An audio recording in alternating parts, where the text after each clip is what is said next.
Okay, before we hop off, I want to talk about the Terrafab factory, which is being Okay. built for 25 billion. Elon Musk is building it.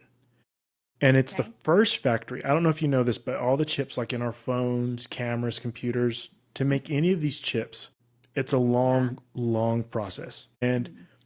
traditionally, it takes anywhere between 9 to 15 companies to work on specific parts of a chip to make Okay. one total chip. So when you hear like Apple Silicon, there's probably 12 to 13 companies helping actually build the Apple Silicon chip. When you hear NVIDIA, so everybody's using OpenAI, ChatGPT, Claude, Yeah. NVIDIA builds a majority of the chips that power the AI models. And Yeah. And then, there was years ago, there wasn't there like a shortage of chips or something? yeah, and we're kind of still They were there. phones and stuff, or I don't remember exactly. Yeah, because it's the amount of power we use. And so we're consuming so much energy with the AI models. And so NVIDIA, even though they're the powerhouse of these chips they design them, it takes about 9 to 12 companies to actually build the chips they design.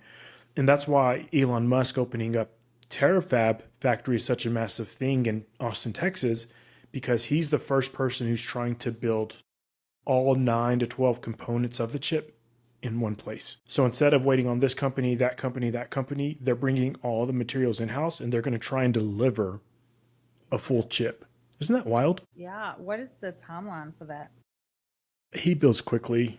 I would guess that that chip factory is up and running within 2 years. I would think that they're actually printing chips within 3, though they do have some challenges. So they want to import raw materials and output a real chip. And we don't understand like how powerful these chips are. Like we really do take it for granted, but there's billions of transistors in our phone, like billions. Mhm. And all the mathematicals, all the power, just to put in perspective, like when we went to the moon in the 1960s, the moon, I don't know if you believe in the moon landing, the one in the 60s, Yeah. but this I has more power believe than that spaceship.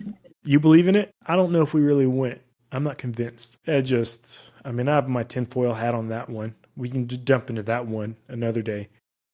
But no, I don't believe in the moon landing, though. what I mean. So I feel like I have an opinion, but like I couldn't back it up because like ask me anything specific about it. And I'm like, I don't know. I haven't done my research.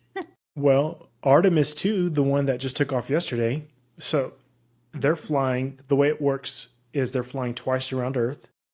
And I think Okay. today they broke the gravitational pull from Earth and now they're on trajectory to go to the moon. And then they can only get so close to the moon because they're going to loop around and use I think they're going to circle the moon once and slingshot back to Earth.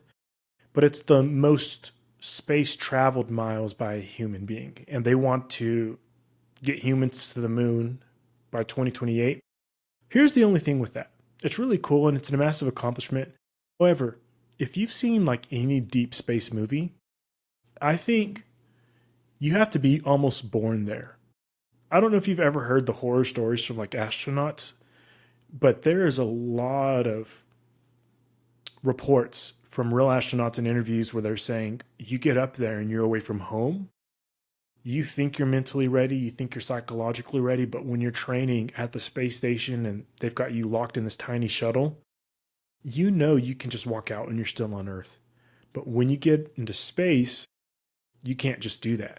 And so they have Oh yeah. locks on the outside of the spaceship because they've had astronauts try to open the doors from the inside out of panic, just trying to get out and leave. It's a big psychological thing. So I think this whole idea of going to the moon sounds really cool. I just don't think humans will ever be able to stay there unless they're like born there and that's home to them. Does that make sense? We could get like mass amounts of people to like colonize it. I'm not saying I want that or anything. I'm just saying from like a purely a Well, right. No, well let's play that game, right? So you get a ton of people when you get there. Fine, totally cool. But how do you make sure they keep the human values human? Right? And then if we say people, okay, is that Americans, Chinese, Japanese, Swiss? well, I think that like we've done that before though. Like I just think and maybe not in our lifetime, but like colonization. How did native Indians keep their they didn't. They they got annihilated. You know, like Yeah. how can like it sucks. It's not a good thing, but but it's being done. Humans, yes, like we are animals, you know. Well, we have And animalistic behaviors. Yeah.